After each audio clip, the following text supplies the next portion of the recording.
Ito yung ano, nakailaw ABS nito. Iscan muna natin kasi ito yung ginapagawa ni ma'am. Kasi nakailaw yung ABS light niya dito sa panel.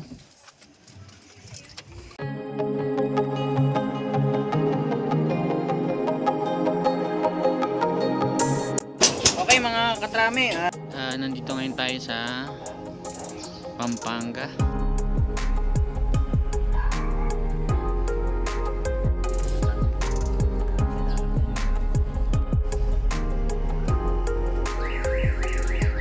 Idle air control malfunction. Test natin na may kuryente naman sa lahat ng ignition coil pati si spark plug. Okay guys, ayan, okay na. Matining na yung takbo. Kita yung susi mo.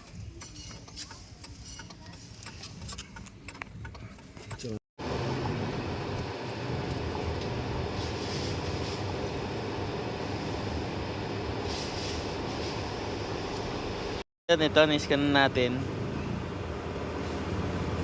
Ngayon, tatry naman natin i-clear kung mawawala siya. Erase DTC tayo. Okay, succeeded. Okay, start nyo. Okay.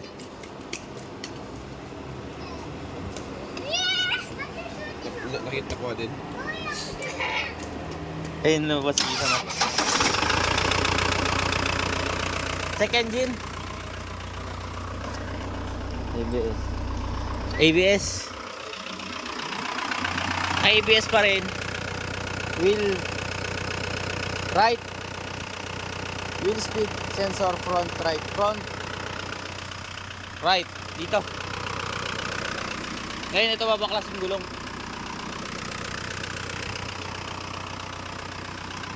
Wala tayo kasing adapter kaya nag-connect lang tayo dito ng mga wire papunta dito sa OBD port ng Sedona. Ayan, check natin tong ano, speed sensor dito kung anong kondisyon, baka madumi lang. Kaya double check natin.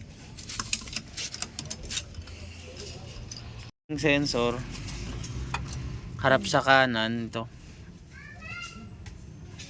Medyo kawang tong sensor na kaya duda tayo dito, pero try muna natin linisan kung uubra siya pag nilinisan.